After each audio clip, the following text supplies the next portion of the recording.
Europe 1, le journal des médias. Et puis à la une de ce journal des médias, le procès en appel de l'animateur Stéphane Plaza s'ouvre cet après-midi. Il y a 1 an et demi, en février 25, l'agent immobilier et animateur phare d'M6 avait été condamné à 1 an de prison avec sursis pour violence physique et psychologique commise sur l'une de ses anciennes compagnes. De leur côté, Stéphane Plaza et ses avocats avaient fait appel après avoir accusé le parquet de Paris d'avoir truqué le procès pour obtenir sa condamnation.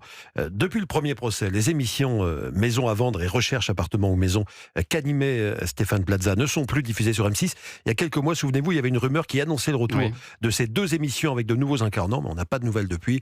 On verra si le procès en appel change les choses, et change la donne, et si M6 compte relancer ses émissions. Affaire à suivre.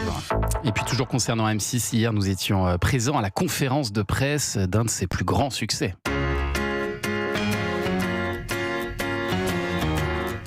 L'amour est dans le pré, c'est l'une des émissions préférées des téléspectateurs, devrait bientôt faire son retour. On n'a pas encore la date de diffusion de cette 21e saison. Ça, c'est quand même incroyable, ça fait 20 ans qu'il y a des fidèles qui, tous les ans, quasiment toute l'année, regardent encore cette émission avec énergie, enthousiasme. Anissa Haddadi en fait partie, on le sait. Il y a eu des mariages, il y a eu des bébés depuis 20 ans. Oui, ça marche très bien. 20 ans. Mieux que marié au premier regard. Il y a plus de vrais couples qui durent. Absolument. Ça c'est sûr. Bon, on n'a pas la date de diffusion de cette 21e saison, je le disais, mais a priori, si on regarde ce qui s'est passé ces dernières années, ça devrait être dans le courant de la rentrée, septembre-octobre. En attendant, Mathilde Vaux de Culture Média a pu discuter avec Karine Le Marchand, l'animatrice emblématique de l'émission depuis 16 ans.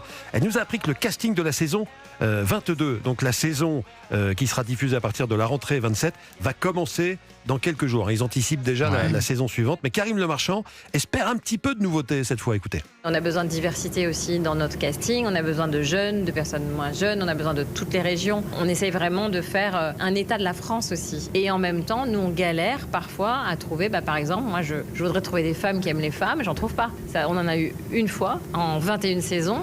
J'en profite pour faire un appel parce qu'on commence le casting de la saison 22. On aimerait vraiment des agricultrices lesbiennes. Elles nous écrivent pas. Voilà, le message de Karine. Appel aux agricultrices lesbiennes. N'écrivent pas. Qu'est-ce que je dis ? N'écrivent pas. Ouais.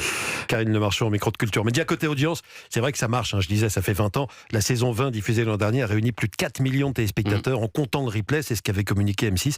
C'est rare de nos jours de voir des scores pareils. C'est vrai pour une émission de flux. C'est l'une des émissions qui marche le mieux. Et puis en télé, toujours une séquence de l'émission Quotidien a fortement déplu à certains téléspectateurs. Mercredi soir, Yann Barthès évoque la canicule dans son émission diffusée sur TMC.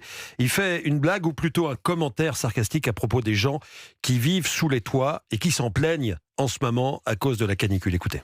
On est tous logés à la même enseigne. Si vous croisez Bernard Arnault, il aura chaud. Un ministre, il aura chaud. Il aura aussi chaud que vous ou que votre voisin du dessus ou du dessous et que vous habitiez dans le nord, dans le sud, Enfin non. Il y a cette catégorie de personnes qui est plus concernée que tous les autres. Il y a ceux qui vivent sous les toits. Et ils le précisent. Donc ils se sentent autorisés à parler plus fort car j'habite sous les toits. Tout le monde s'en fout. Alors Yann Barthès réagissait là à un micro-trottoir où certaines personnes vivant sous les toits, des jeunes, souvent des étudiants qui n'ont pas forcément les moyens d'habiter un étage moins élevé, se plaignaient de la chaleur. Alors vous vous en doutez, ces propos n'ont pas fait rire tout le monde. C'est vrai que quand on vit sous les toits dans une chambre de bonne, c'est peut-être qu'on a un petit salaire, qu'on n'a pas les moyens de faire mieux. J'ai dû me réfugier dans le sous-sol de ma fac jusqu'à 19h tellement il faisait chaud. Et l'autre me dit que je suis dans la même situation que Bernard Arnault. Ça c'est ce que j'ai pu lire sur X. Il y a eu plusieurs réactions de jeunes qui ne comprenaient pas ce trait d'humour de Yann Barthès. Il y a plusieurs personnalités politiques, même à gauche, qui ont réagi. C'est rare que la gauche attaque Quotidien. Ont réagi pour critiquer les propos tenus par Yann Barthès, qui avec son équipe ont été qualifiés d'irresponsables. Mais hier soir, Yann Barthès en a remis une couche. Dans une bonne partie du pays, nous avons encore chaud. Tous chaud. Tous. Je ne sais pas ce qui lui arrive à Yann Barthès. Il n'a pas d'excuses. J'ai eu des réfugiés météorologiques dans le hall de mon immeuble ces derniers jours. Un couple de jeunes avec un chien qui vit sous les toits. Qui vit effectivement au 6e et qui a dû descendre parce que le chien souffrait énormément et tous les soirs ils étaient dans le hall en bas par terre sur le carrelage. C'est très violent. Pas sûr qu'ils ont rigolé. Non, ils n'ont pas dû préciser. Pas sûr.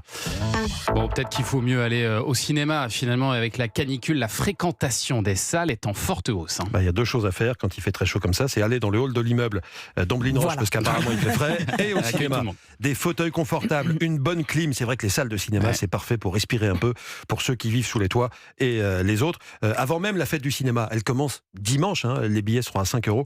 Les chiffres explosent, il y a des films qui en profitent plus que les autres, c'est Toy Story 5. Et le premier volet, ça c'est étonnant, de la bataille de Gaulle. C'est vrai qu'il avait démarré mollement, ce film sorti début juin, le film d'Antonin Baudry avec Simon Abkarian dans le rôle de Gaulle. Il est désormais proche du million lors de sa 3e semaine d'exploitation en général. Ça fait un gros score la première semaine, et puis après ça baisse de semaine en semaine. Mais là, on a noté une hausse de près de 20% en 3e semaine d'exploitation, ce qui arrive quasiment jamais. Il faut dire que le film dure 2h40. C'est peut-être pour ça que les spectateurs suivent. Que les gens choisissent en fonction de la durée maintenant. Ça garantit, avec la séance, les pubs et tout ça, ça garantit 3 heures de frais. C'est 3 heures formidable. de Pour le respiration. même prix qu'un film qui dure 1h15.